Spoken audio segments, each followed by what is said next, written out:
Assalamualaikum warahmatullahi wabarakatuh.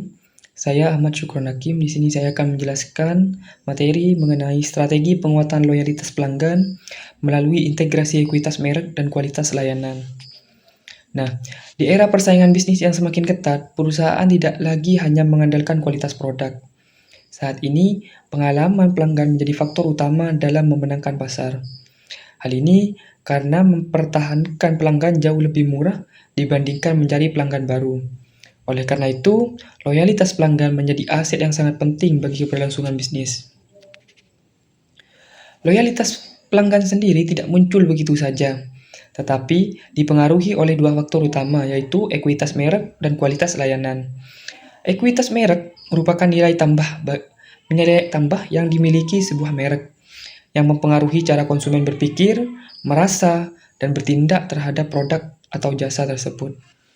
Nah, menurut David Ecker, ekuitas merek terdiri dari 5 komponen utama, yaitu loyalitas merek, kesadaran merek, persepsi kualitas, asosiasi merek, dan aset merek lainnya. Sementara itu, menurut Keller, melalui model CBBA, ekuitas merek dibangun melalui tahapan mulai dari identitas merek, makna merek, respon pelanggan, hingga mencapai resonansi atau hubungan yang kuat dengan pelanggan. Selain ekuitas merek, faktor penting lainnya adalah kualitas layanan. Kualitas layanan merupakan penilaian pelanggan terhadap layanan yang mereka terima dibandingkan dengan harapan mereka. Nah, model ServQual menjelaskan bahwa kualitas layanan terdiri dari 5 dimensi, yaitu reliability, asuransi, tangibles, empati, dan responsiveness. Dalam praktiknya, terdapat hubungan yang saling berkaitan antara kualitas layanan, ekuitas merek, kepuasan, dan juga loyalitas pelanggan. Kualitas layanan yang baik akan meningkatkan persepsi positif terhadap merek. Hal ini kemudian akan menciptakan kepuasan pelanggan, yang pada akhirnya mendorong terbentuknya loyalitas. Kepuasan pelanggan berperan sebagai variabel mediasi yang menentukan apakah pelanggan akan tetap setia atau tidak. Pelanggan yang puas cenderung akan melakukan pembelian ulang dan bahkan merekomendasikan produk kepada orang lain. Loyalitas pelanggan sendiri dapat dibedakan menjadi dua, yaitu loyalitas perilaku dan loyalitas sikap.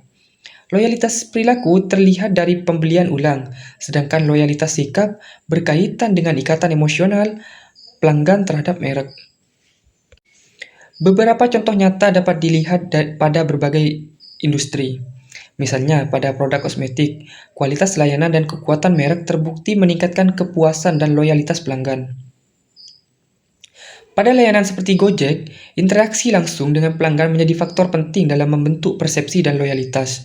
Sementara itu, pada sektor logistik seperti PT Pos Indonesia, kekuatan merek perlu diimbangi dengan peningkatan kualitas layanan agar tetap kompetitif. Untuk memperkuat loyalitas pelanggan, terdapat beberapa strategi yang dapat dilakukan.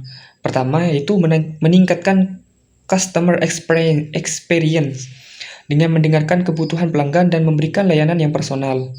Kedua, menjaga transparansi dan kepercayaan terhadap merek. Kemudian yang ketiga, mengembangkan program loyalitas agar tidak hanya berbasis poin, tetapi juga memberikan pengalaman emosional. Keempat, memanfaatkan teknologi seperti AI dan sistem omni-channel untuk meningkatkan kualitas layanan. Nah, selain itu, perusahaan juga perlu melakukan pengukuran secara berkala menggunakan indikator seperti customer satisfaction, net promoter score, dan tingkat pembelian ulang, agar strategi yang diterapkan dapat dievaluasi secara efektif.